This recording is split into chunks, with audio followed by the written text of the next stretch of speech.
नमस्कार, वंदे मातरम साथियों। आप सभी का स्वागत है आपके अपने YouTube चैनल राम एजुकेशन पाठशाला में। तो दोस्तों, आपके लिए हम special UPPCL, DMRC, loco pilot, अन्य सभी टेक्निकल परीक्षाओं के लिए बहुत ही खास प्रश्न लेकर आए हैं और प्रत्येक प्रश्न को पूर्ण रूप से समझाया गया है और जिसे समझने के बाद आप बड़ी इजीली तरीके से परीक्षा में सोल्व कर सकते हैं। तो चलो चलते हैं प्रश्न नंबर 1 की तरफ।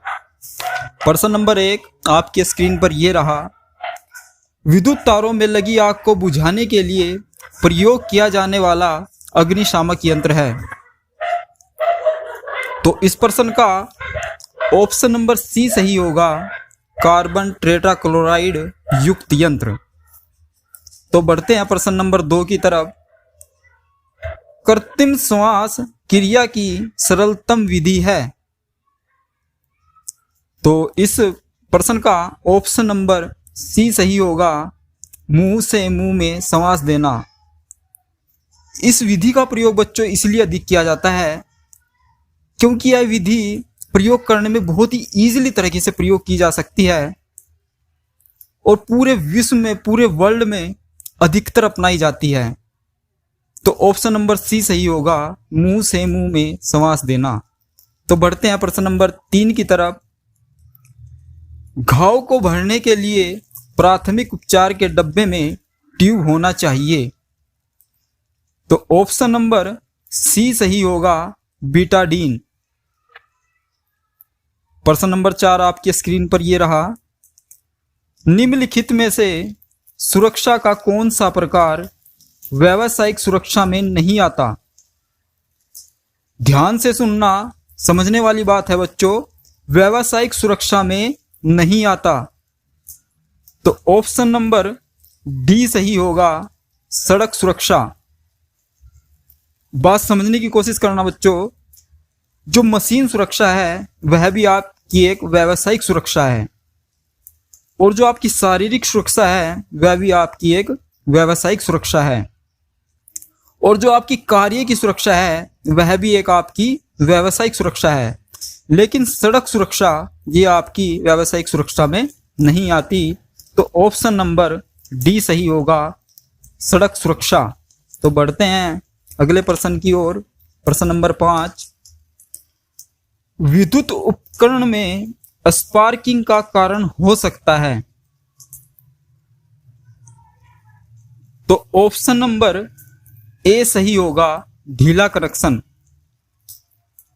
आपने देखा होगा बच्चों, किन्हीं दो तारों को ढीला जोड़ रह जाता है तो वहां पर एक चिंगारी सी जलती है।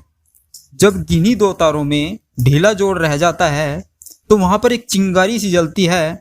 इसे ही स्पार्किंग कहा जाता है। मेरे प्यारे बच्चों, ध्यान से समझना। जब किन्हीं दो तारों में ढीला जोड़ रह जाता है तो वहां पर एक चिंगारी, एक आग सी दिखाई देती है जिसे स्पार्किंग कहा जाता है। तो स्पार्किंग कब होती है? जब दो तारों को पूर्ण रूप से सही ना जोड़ा गया हो। यानी कि कहने का मेरा मतलब है कि ढीला जोड़ रह गया हो तो वहां पर ही स्पार्किंग होगी। तो ऑप्शन नंबर ए के साथ सही जाएगा, ढीला कनेक्शन। तो बढ़ते हैं प्रश्न नंबर 6 की तरफ। किसके अनुसार हथौड़ा को वर्गीकृत किया जाता है? तो ऑप्शन नंबर डी के साथ सही होगा, ढांचे का आकार और भार। आपकी जानकारी के लिए मेरे प्यारे बच्चों, मैं आपको बता दूं कि जो इलेक्ट्रीशियन कार्यों में हथौड़े का प्रयोग किया जाता है तो वह बॉल पिन हैमर हथौड़ा होता है जिसका इलेक्ट्रीशियन कार्यों में प्रयोग किया जाता है। और अगर परीक्षा में प्रश्न पूछा भी जाए कि इलेक्ट्रीशियन कार्यों में किस प्रकार के हथौड़े का प्रयोग किया जाता है तो आप जो ऑप्शन चुनेंगे आप बॉल पिन हैमर। और कोई भी हथौड़ा आपका हो वह भार और उसके आकार के अनुसार ही प्रयोग किया जाता है। तो हथौड़े को जो वर्गीकृत किया जाता है, ढांचे का आकार और भार। तो ऑप्शन नंबर डी सही होगा। तो बढ़ते हैं मेरे प्यारे बच्चों प्रश्न नंबर 7 की तरफ। तारों के रोधन इंसुलेशन को सामान्यता द्वारा हटाया जाता है। प्रश्न ये कह रहा है, आपने कोई केबिल तो देखा ही होगा, जो केबिल के ऊपर इंसुलेशन होता है, उस इंसुलेशन को किसके द्वारा हटाया जाता है? जो उस इंसुलेशन को हटाने के लिए औजार प्रयोग किया जाता है वह होता है वायर स्ट्रिपर। क्या बोलते हैं? Wire stripper. कोई भी तार हो, उसके ऊपर कोई भी इंसुलेशन हो, तार के ऊपर से जो हम इंसुलेशन हटाएंगे और उसके लिए जो औजार प्रयोग किया जाएगा वह होगा वायर स्ट्रिपर। तो हिंदी में क्या बोलते हैं इसे? तार स्ट्रिपर। मेरे प्यारे बच्चों, आप समझ गए होंगे कि तारों के रोधन इंसुलेशन को सामान्यतः द्वारा हटाया जाता है तार स्ट्रिपर के द्वारा। तो बढ़ते हैं प्रश्न नंबर 8 की तरफ। लोहे की चादर को सीधा करने के लिए प्रयोग किया जाता है।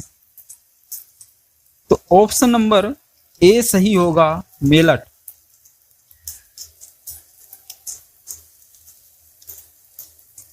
मेलट का प्रयोग बच्चों, जो आपकी विद्युत की मोटरें होती हैं उनकी वाइंडिंग को सेट करने के लिए भी किया जाता है, और लोहे की जो बारीक चादरें होती हैं उन्हें सीधा करने के लिए भी किया जाता है। मेलट होता क्या है? यह एक लकड़ी का हथौड़ा होता है जिसे कि हल्का हल्का चोट मारने के लिए प्रयोग किया जाता है। तो विद्युत की जो मोटरों में वाइंडिंग की जाती है उन्हें सीधा करने के लिए, सही बैठाने के लिए मेलट का प्रयोग किया जाता है, और लोहे की बारीक बारीक चादरों को सीधा करने के लिए भी मेलट का ही प्रयोग किया जाता है। मेलट एक प्रकार का लकड़ी का हथौड़ा होता है, इसे ही मेलट कहते हैं। तो ऑप्शन नंबर ए के साथ सही जाएगा, मेलट। चीजल निर्माण में प्रयुक्त धातु है।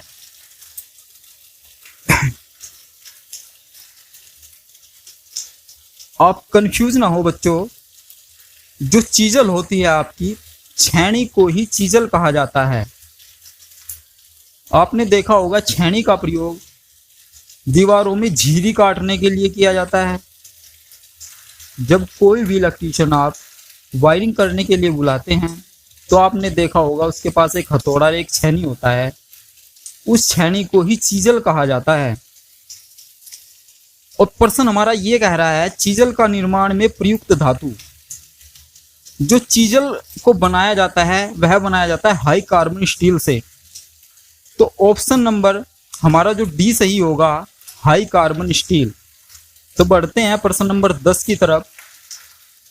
किसी लैंप होल्डर को जमीन के स्तर से कम की ऊंचाई पर लगाया जाना चाहिए। तो मेरे प्यारे बच्चों, मैं आपकी जानकारी के लिए बता दूं कि जो आपके घर में होल्डर लगाया जाता है उसकी ऊंचाई जमीन से 2 मीटर की होती है। तो ऑप्शन नंबर सी सही होगा, 2 मीटर। मुश्किलों से भाग जाना आसान होता है, हर पहलू जिंदगी का इम्तिहान होता है। डरने वाले को मिलता नहीं कुछ जिंदगी में, और लड़ने वालों के कदमों में जहान होता है।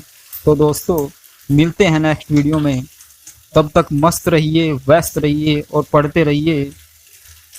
जय हिंद, जय भारत।